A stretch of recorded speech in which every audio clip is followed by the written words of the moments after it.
अभी हम लोगों ने एनसीईआरटी बुक से चैप्टर 1, 2, 3 और 4 कंप्लीट कर चुके हैं। 5 इस साल आपके सिलेबस से हटा दिया गया है, इसलिए इसको हम डिस्कस नहीं कर रहे हैं। हाँ, next chapter lines and angles, आज इसका इंट्रोडक्शन करते हैं हम लोग। और फर्स्ट थिंग्स आपके बारे में इंफॉर्मेशन में आप एंगल्स के बारे में जानिए। What do understand by the angles? Angle क्या है? An angle is form by two rays. जैसे एक रेज यहाँ पर ए बी है और एक रेज क्या है? ए सी है। हैविंग सेम इनिशियल, एक ही पॉइंट ए से निकल रही है, इनके बीच जो ये शेप बनेगा that is called angle. Clear? और इनिशियल पॉइंट को क्या कहते हैं? वर्टेक्स। क्या कहलाएगा? वर्टेक्स। और जो दोनों रेज हुई वो क्या कहलाएंगी? आर्म। ठीक है? ये आपके सामने angles is form by two rays having same initial point. Initial point is called the vertex. यहां पर एक क्या है? Vertex. Other two rays called arm. इस एंगल को हम लिखते कैसे हैं? देखिए, या तो जो मिडिल में है, जो वर्टेक्स है, उसी वही एंगल होता है, ये एंगल ए कहलाएगा, या बी ए सी कह सकते हैं, या angle C A B.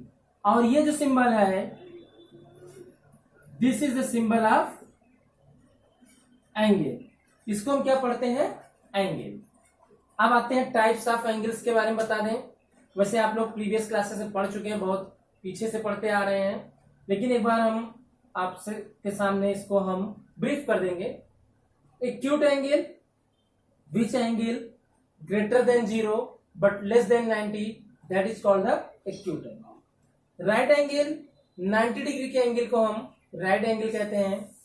Obtuse, which angle greater than 90 but less than 180, obtuse. Straight angle, 180 degree के एंगल को ही हम स्ट्रेट एंगल कहेंगे।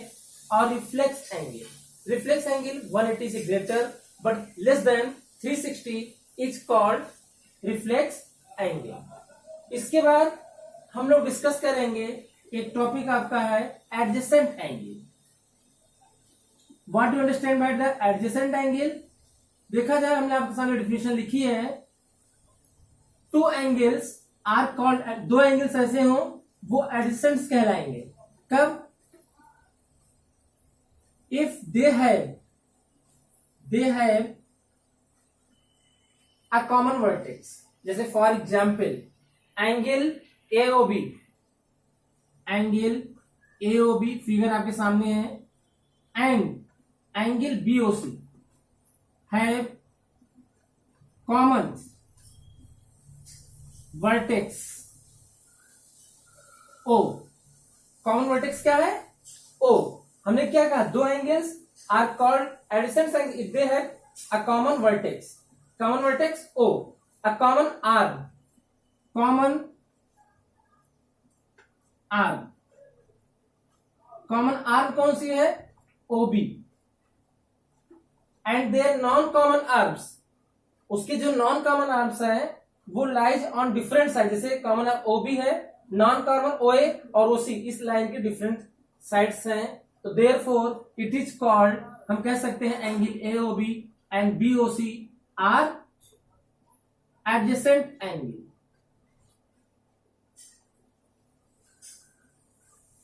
क्लियर? ये था एडजेसेंट एंगल। फिर देखिएगा, और एक चीज बताऊंगा यहां पर मैं, जैसे ये है और ये A B C D, angle ABC and angle BCD. ये बताना है आपको ये एडजेसेंट्स है कि नहीं है। देखिए, यहां पर common arm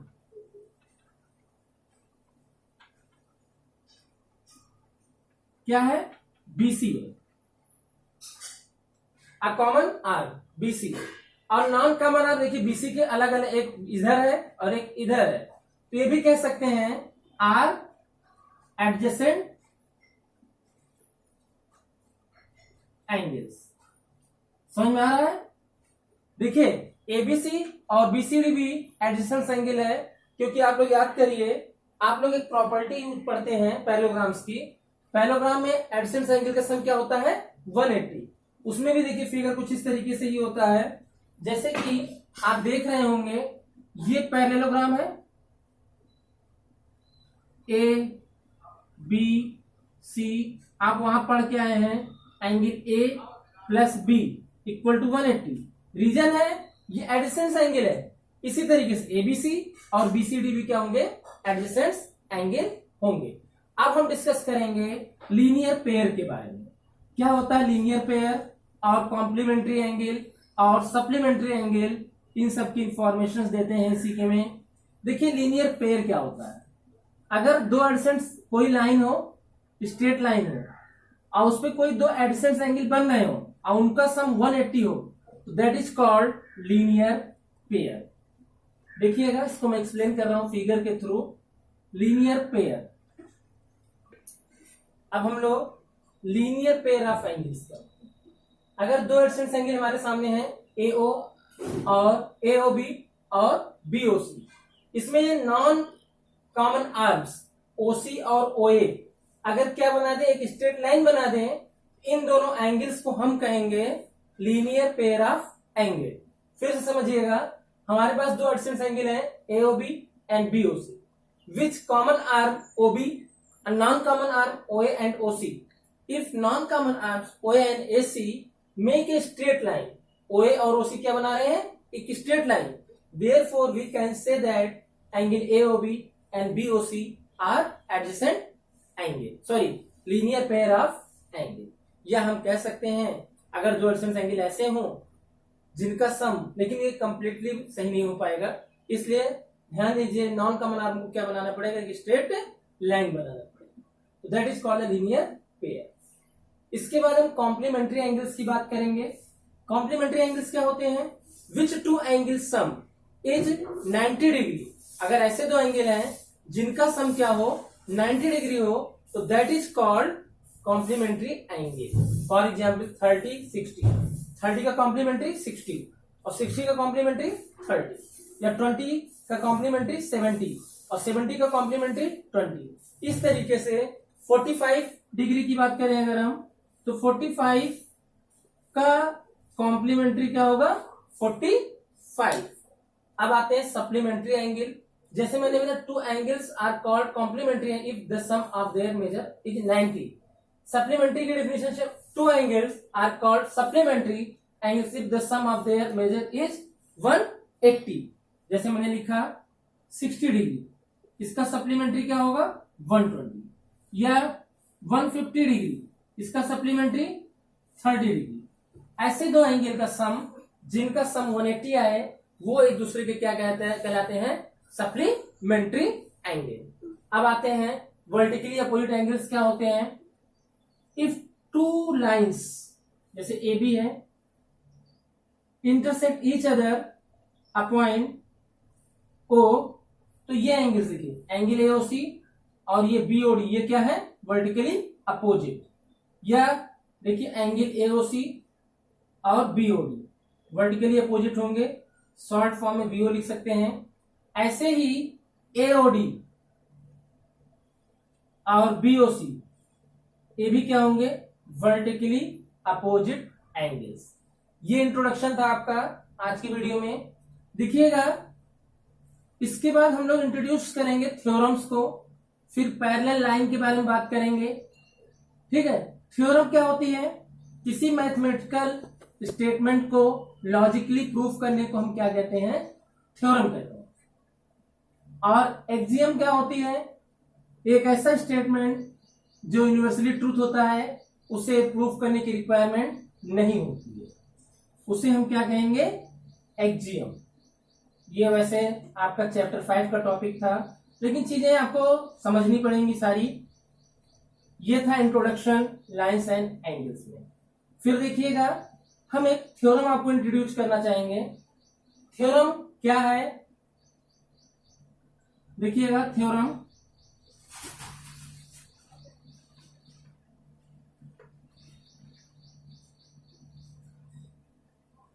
if two lines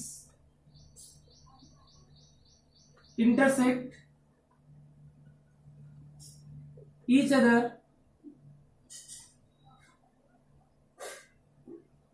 at a point,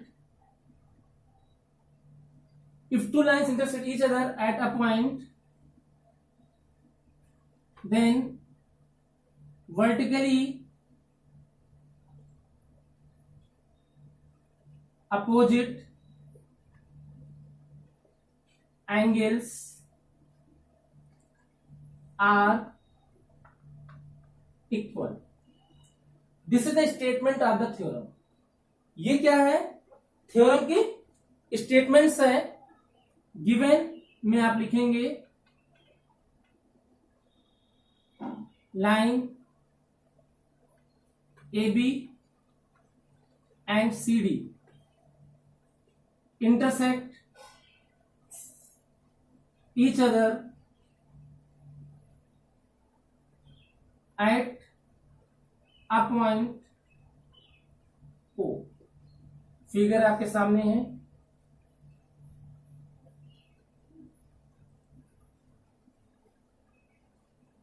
A O B C D. To prove, आपको प्रूफ क्या करना है? Angle A O D equal to angle B O C या angle A O C equal to B O D. Proof. आपको vertically opposite angles क्या proof करने थे? Equal. देखिएगा AOB is a straight line. Therefore, ये पूरा straight line है. Angle AOC plus BOC equal to 180. Reason अभी मैंने आपको समझाया था, लीनियर पेयर. समझ में आ रहा है स्टूडेंट्स? देखिएगा, फिर देखिएगा AOB स्ट्रेट लाइन के बाद हम लिख सकते हैं COD is a straight line. COD जब होगा angle BOC plus angle BOD equal to 180. Equation क्या हो जाएगी? सेकेंड. Reason linear pair. आ रहा क्लियर? अब देखिएगा, इसी तरीके से हम लिख सकते हैं. यहां पे मैं एक चीज बता दूं, from equation first and second. देखिए, फर्स्ट इक्वेशन भी 180 के बराबर है और सेकेंड भी 180 के बराबर है. हम इसको लिख सकते हैं angle AOC plus BOC equal to BOC plus BOD. आप देखेंगे BOC cancel. Angle AOC equal to angle BOD. This is a required. आपको प्रूफ करना था AOC इक्वल टू BOD. जैसे एक बार मैं इसको एक्सप्लेन कर दूंगा.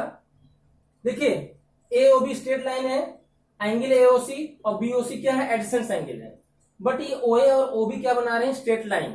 तो लीनियर पेयर से इनका सम क्या होना चाहिए? 180 डिग्री. क्लियर? और AOC plus BOC equal to 180 और COD स्ट्रेट लाइन है, तो BOC प्लस BOD क्या आ जाएगा? 180. क्लियर? अब ये दोनों, ये इक्वल टू 180 है, ये भी इक्वल टू 180 है. तो इन दोनों इक्वेशन से मैं देखता हूं कि BOC AOC plus BOC equal to 180 है, BOC इक्वल टू BOD. तो हम लिख सकते हैं AOC plus BOC equal to BOC plus BOD. BOC क्या होगा? कैंसिल. AOC इक्वल टू क्या आ जाएगा? BOD. देखिएगा, हमने स्पेस कम था इसलिए यहाँ पे सेकेंड इक्वेशन. देखिए, COD के बाद BOA is a straight line. यहां भी BOD plus AOD equal to आएगा 180 इक्वेशन थर्ड। उसी तरीके से from equation second and third BOD plus AOD equal to BOC plus BOD। आपका BOD cancel, AOD equal to BOC, AOD equal to BOC। ये आपकी theorem proof हो गई students. आज की वीडियो में हमने इंट्रोडक्शन पार्ट फर्स्ट दिया लाइन्स एंड एंगल्स का। इसके बाद एक पार्ट और होगा जिसमें इंट्रोडक्शन ही चलेगा, उसके बाद ही हम लोग एक्सरसाइज को स्टार्ट करेंगे। पहले कॉन्सेप्ट को कायदे से समझिए स्टूडेंट्स। अगर जो चीजें नहीं समझ में आ रही है कमेंट बॉक्स में कमेंट करके आप पूछ लीजिए, और चैनल्स को सब्सक्राइब करिए। और देखिए हमारा टारगेट जो है 5 सितंबर तक का है कि 1000 सब्सक्राइबर्स होने चाहिए, और लगभग 342 सब्सक्राइबर इस समय हैं। अगर ईच सब्सक्राइबर 1 सब्सक्राइबर प्रोवाइड कर देगा तो हम लोग टारगेट को अचीव कर सकते हैं। Dear students, thank you for watching this channel.